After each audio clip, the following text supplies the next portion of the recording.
Asanteni sana. Please allow me to bring my condolences to the Munyao family and to the people of Mboni. Poleni sana kumpoteza mzee. Tulikuwa hapa mwaka jana na rafiki yangu His Excellency Kalonzo Musyoka, na tukija hapa ilikuwa mazishi ya Mama Agnes Munyao. Mwaka huu tena mmepoteza baba. Tuko hapa kusema pole kwenu for losing both your mother and your father just a year apart. Ni uzito mkubwa sana. When we came to bury Mama last year, I remember people were saying behind every successful man there's a successful woman. We mourn together. Today we come to mourn a great leader, patriot. Many people do not know how much Mzee Munyao contributed to the success of the Mwai Kibaki presidency. Through the years in DP, all the way until Kibaki was sworn in, Mzee stood by him. So likewise, behind every great leader, there are even greater leaders like Munyao, on whose shoulders Kibaki stood with Wamalwa as his vice president.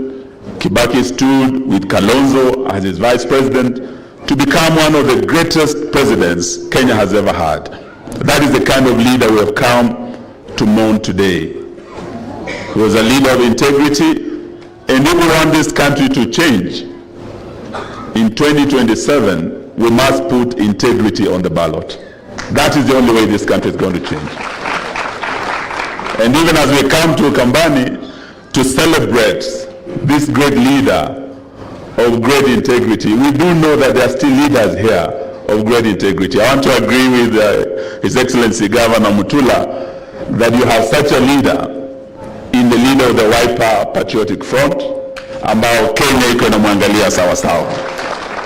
Na tukija hapa tunaomba watu wa Ukambani, huyu Kalonzo mumwangalie na macho yote mbili.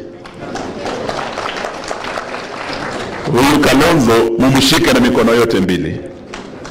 We have been across this country and I know what I'm talking about.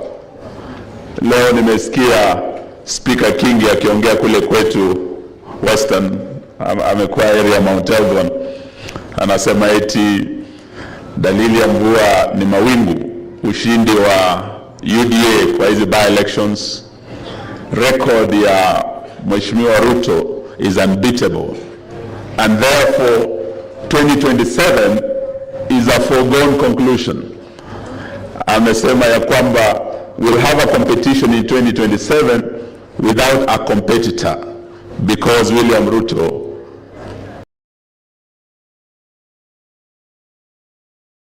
has no competitor. I want to tell Bwana Kingi, this was the case the day Goliath was walking and chest thumping and saying, who can beat me? Until little David came with a stone.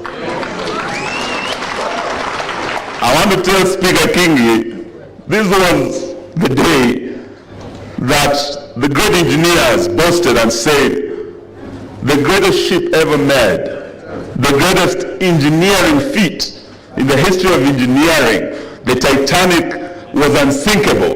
The day the Titanic sank, they said it was unsinkable. So today we come home to celebrate this great leader and to tell those who are just stamping because of the rigged elections in Mbere, where his party won. The Democratic Party won Mbere. And I want to congratulate my brother JB here, who led that campaign. Mzee would have been buried today with a victory for his great party, the Democratic Party, if it was not for the rigging.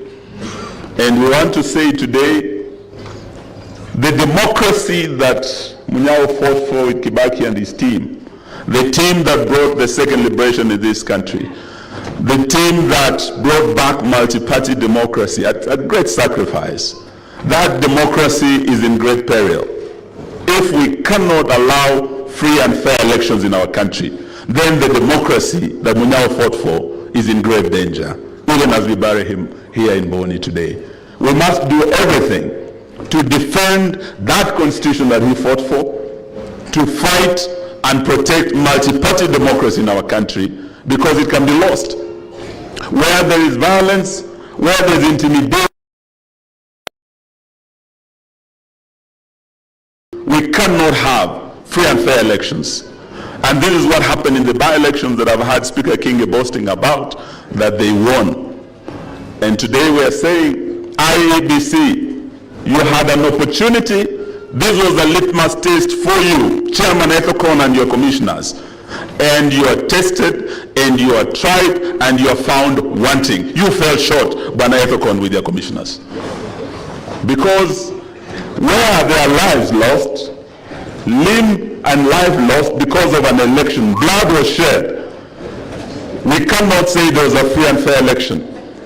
And we are therefore asking that IEBC must, within the powers given in the current constitution, in the current legal framework.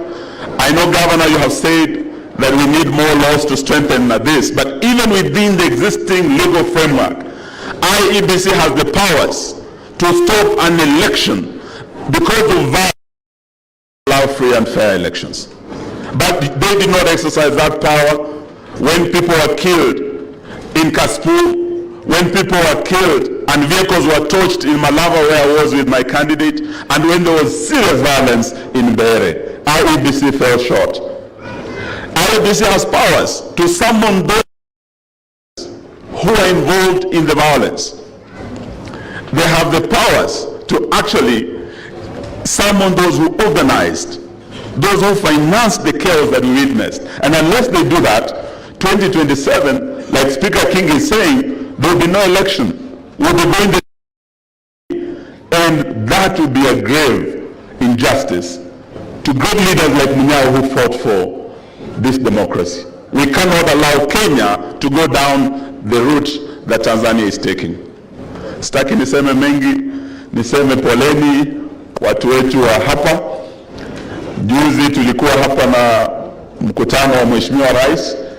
Kuna projects nyingi aliongelea hapa. One of them that is very dear to my heart is the Thwake Dam. When I was Minister for Water and Irrigation, we came here to launch that project. We pumped in a lot of money, but that project stalled. For the last 3 years, it has stalled. There were promises to complete it. I had the Deputy Governor speak about drought that is coming, and we can already feel it. The long-lasting solution, the game changer for Makueni, Kitui, all the way to Machakos, is having water stored in dams and distributing that water. That will be the lasting solution that will change the livelihood of people in this county and in this country. So let me thank you all. Niseme Bwana JB, I think it is your turn.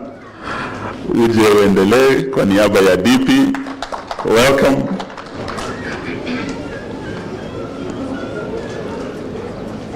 And on behalf of the Democratic Action Party, we say pole to you as the party leader with our DP team. Na niombe sana, kule kwetu tunapenda kutuma salamu. Waluo wanapenda kutuma salamu sana. Mniruhusu tu mzee apeleke salamu zangu kwa ndugu yangu Wamalwa kijana na rafiki yake Mwai Kibaki. Awaambie kile mzee ulituambia when you held a memorial service for Mwai Kibaki, your friend, this year, and you told us mfuate ile barabara. Mimi na Kibaki na Wamalwa tulifuata barabara ya umoja. Kanu had more money than us, but because of our unity we were able to beat Kanu. Mfuate hiyo barabara. Mzee, tumefuata barabara, wote tumeungana tukaunga DP kule Mbere. Tumeungana tukaunga DAP kule Malava. Tumeungana tukaunga DCP kule Pwani Magarini. 2027 mzee, tunafuata ile barabara ya Wamalwa na Kibaki, tutaungana, tutoe mgombezi mmoja wa urais, hii serikali iwe one term. Asante.